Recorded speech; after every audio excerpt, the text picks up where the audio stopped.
जय हिंद दोस्तों।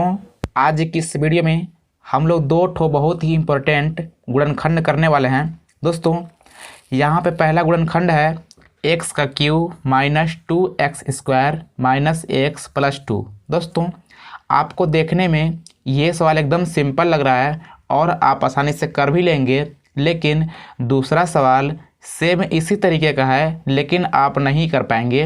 अगर आप कहीं देखे हैं तब भी कर पाएंगे। दोस्तों सबसे पहले आपको लगता है कि आप कर लेंगे तो आप हमको दूसरे सवाल को करके दिखाइए, वीडियो को रोक लीजिए। दोस्तों अगर आपको लगता है नहीं कर पाएंगे, चलिए सीखते हैं। यहाँ पे जो पहला सवाल है यानी कि x cube minus 2x² minus x plus 2 है, तो इसे आप आसानी से कर लेंगे क्योंकि इसमें अगर आप जोड़ा बनाएंगे तो यहाँ पे कॉमन आपका आसानी से मिल जा रहा है, यानी कि x² दोनों में है तो यहाँ निकालेंगे कॉमन तो बचेगा x माइनस 2। यहाँ कॉमन लेंगे माइनस 1 का तो बचेगा x माइनस 2, जो कि दोनों सेम है तो लिख लेंगे एक ठो यानी कि x माइनस 2 और एक ठो कोष्टक में हो जाएगा x² माइनस 1। अब दोस्तों x माइनस 2 हो गया और यहाँ पे x² माइनस 1 है तो इसको आप a² माइनस b² के फार्मूले पर खोल लेंगे तो क्या होता है a प्लस बी और एक कोष्ट में a माइनस बी। तो इस प्रकार से इसका एक ठो और हो जाएगा x प्लस 1 और x माइनस 1, जो कि इसका आंसर हो चुका। लेकिन दोस्तों अगर आप इसी प्रकार से सवाल नंबर दूसरे को करेंगे तो सवाल नंबर दूसरा नहीं होगा। देख लीजिए आप, यहाँ पे सवाल नंबर दूसरा है यानी कि x cube minus 3x² minus 9x minus 5। दोस्तों अगर आप इन दोनों में कॉमन देखेंगे तो कॉमन किसी का नहीं आ रहा है, यानी कि अगर पहले वाले में कॉमन आ रहा है x² का तो अगर आप इसमें x² कॉमन लेंगे तो यहाँ पे ऐसा कुछ कॉमन नहीं आ रहा है जिसमें दोनों कोष्टक में मैच करें। अब दोस्तों इसको कैसे करेंगे, एक सिस्टम होता है जिसको बोलते हैं शेषफल प्रमेय विधि। इसमें करना ये होता है कि आपको सबसे पहले सोचना ये है कि इसमें यानी कि इस वाले समीकरण में x का ऐसा कौन सा मान है जिसको रखने पर इसका मान 0 हो जाए। यानी कि आपको सोचना ये है कि x का मान क्या रखें कि इसका मान 0 हो जाए। दोस्तों यहाँ पे आप सबसे पहले अनुमान लगाएंगे कि x बराबर 1 रखने पर, क्या रखने पर, 1 रखने पर, तो आप कहीं और रफ में रख करके ट्राई कर लेंगे। अगर 0 आता है ठीक है, नहीं आएगा तो रखेंगे -1। अगर -1 से भी नहीं आएगा तो रखेंगे 2, 2 से नहीं आएगा रखेंगे -2। यानी कि इसी प्रकार से आपको बढ़ना है। दोस्तों अगर आप सीख जाएंगे तो आप खुद ही अनुमान लगा लेंगे कि क्या रखने पाएगा। तो इस प्रकार से आपको करना होता है। तो मैं यहाँ पर रख के देखता हूँ कि x बराबर 1 रखने पर इसका मान 0 आएगा कि नहीं आएगा। दोस्तों यहाँ पे सवाल कितना है, एक्स क्यू है, यानी कि हमने बोला है कि x बराबर 1 रखने पर, तो जहाँ जहाँ x है वहाँ रखेंगे 1, यहाँ x है रखेंगे 1, घाते 3 है तो घात 3 करेंगे, -3 अपने स्थान पे, यहाँ x है रखेंगे 1, स्क्वायर करेंगे -9, गुणा में यहाँ पे x है रखेंगे 1 -5। अब दोस्तों अगर आप 1 का क्यू करेंगे तो 1 ही आता है, क्योंकि आपको पता होगा कि क्यू का मतलब होता है कि 1 का गुणा आप 3 बार कराएंगे, यानी कि 1 1 कम 1 1 कम 1, यानी कि आपका 1 आएगा। तो इस प्रकार से हो गया 1। अब दोस्तों ये 3 अपने स्थान पे, 1 का स्क्वायर 1 आता है और यहाँ पे 9 1 कम 9 हो गया और यहाँ पे दोस्तों 5 हो गया, जो कि यहाँ पे 1 हो गया, 3 एकम 3 माइनस में, यहाँ -9 -5 यानी कि -1 अपना स्थान पे, ये तीनों माइनस जोड़ लेंगे यानी कि 9 5 14 14 3 17, यानी कि इसका आंसर आ गया माइनस में 16, क्योंकि प्लस माइनस घट के बचेगा 16। जो चिन्ह बड़ा होता है उसी को लिखते हैं, यानी माइनस बड़ा है तो माइनस लिखेंगे। अब दोस्तों इसका हो गया -16 जो कि 0 नहीं आया। अब दोस्तों हम लोग ट्राई करेंगे कि x बराबर -1 रखने पर आता है कि नहीं आता है। दोस्तों मुझे पता है कि x बराबर -1 रखने पर 0 आ जाएगा, लेकिन मैं आपको बताने के लिए ऐसा किया था कि आप एक बार +1 एक बार -1 +2 -2 रख के देखेंगे कि आपका 0 आता है कि नहीं आता है। चलिए x बराबर -1 रख के देखते हैं। यानी कि अगर आप यहाँ पे x का स्थान पे रखेंगे -1 तो क्या होगा, यहाँ पे था x रखेंगे -1 करेंगे क्यू -3 अपने स्थान पे, इसका मान -1 स्क्वायर हो जाएगा, -9 गुणा में -1 और यहाँ पे माइनस में 5। अब दोस्तों जब -1 का क्यू करेंगे तो आपका होता है -1, क्योंकि -1 गुणा -1 गुणा -1 यानी कि minus minus plus plus minus minus होता है, तो इस प्रकार से हो जाएगा -1। -3 अपने स्थान पे, जब -1 का स्क्वायर करेंगे तो आता है +1, क्योंकि स्क्वायर का मतलब होता है 2 बार गुणा और यहाँ पे माइनस माइनस होता है प्लस, 1 कम 1, तो इस प्रकार से +1 हो जाएगा। और दोस्तों यहाँ पे माइनस माइनस प्लस 9 1 कम 9 और दोस्तों -5, यहाँ हो जाएगा -1 3 1 कम 3 और यहाँ +9 माइनस में 5। दोस्तों माइनस माइनस जोड़ लेंगे तो कितना होगा, 5 3 8 8 1 9 माइनस में और ये वाला प्लस में 9, यानी कि प्लस माइनस घटाएंगे, जब 9 में से 9 घटेगा तो बचेगा 0, यानी कि x बराबर -1 रखने पर इस बहुपद का मान 0 हो गया।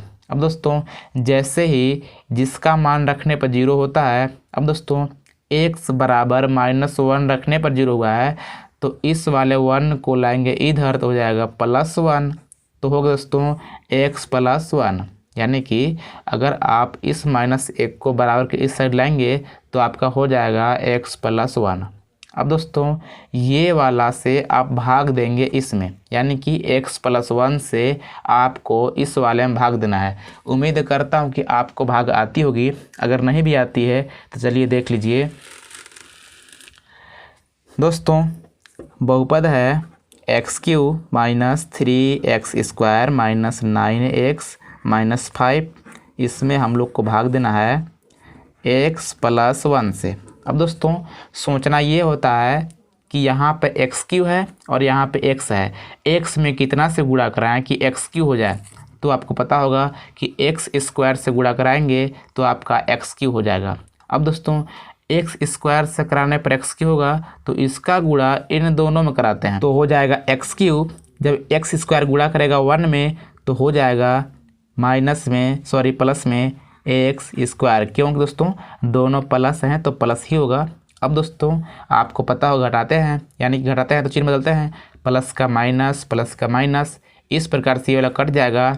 अब दोस्तों यहाँ पे एक छुपा होता है, आपको पता होगा ऊपर माइनस है नीचे भी माइनस हो गया, यानी कि इससे अब कोई मतलब नहीं होता है, तो 3 1 4 हो जाए, क्योंकि माइनस माइनस जुटता है, तो इस प्रकार से 4x² हो गया और यहाँ पे -9x उतर जाएगा।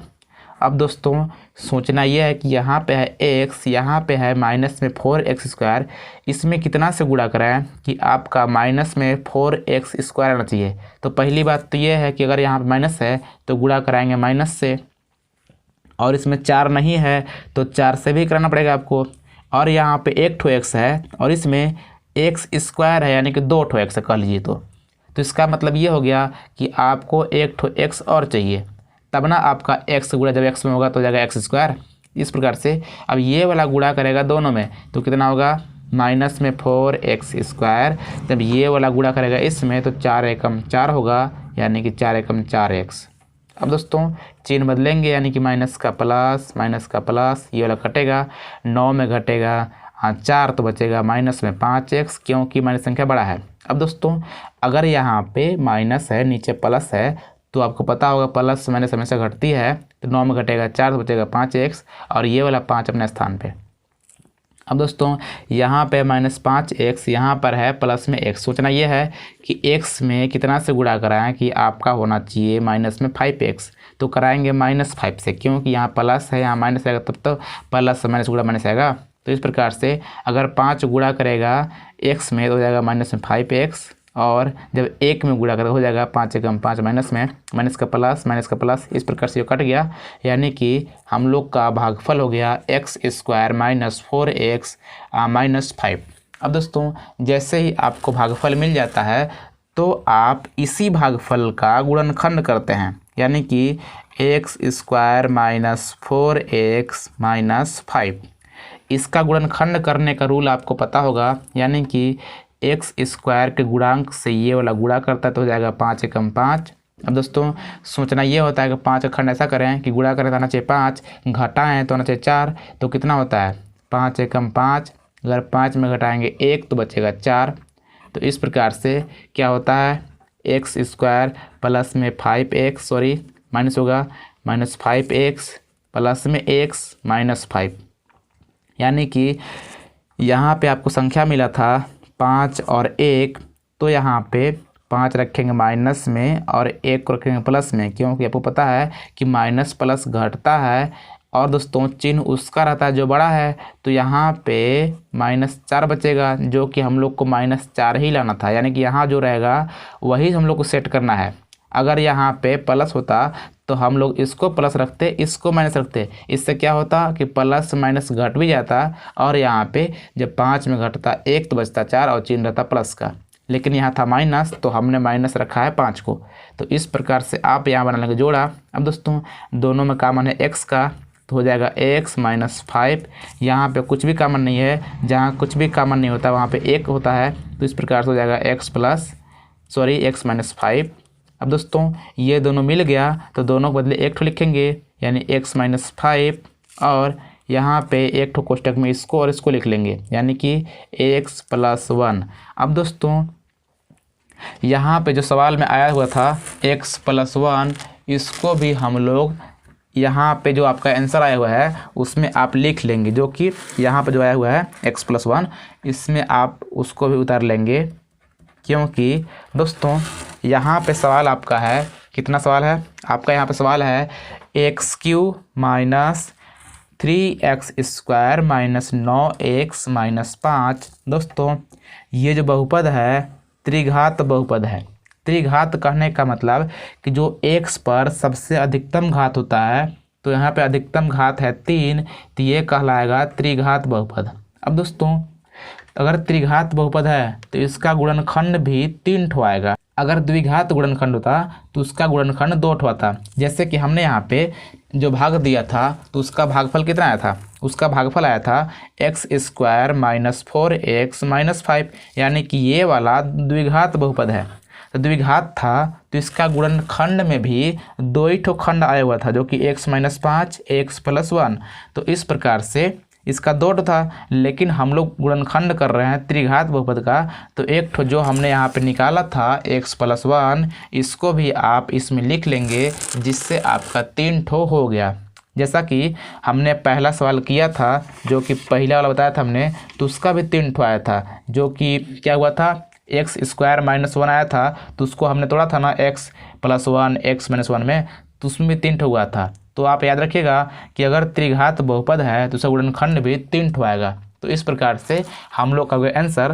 दोस्तों उम्मीद करता हूं कि अब आप इस प्रकार के सवाल को आसानी से कर पाएंगे।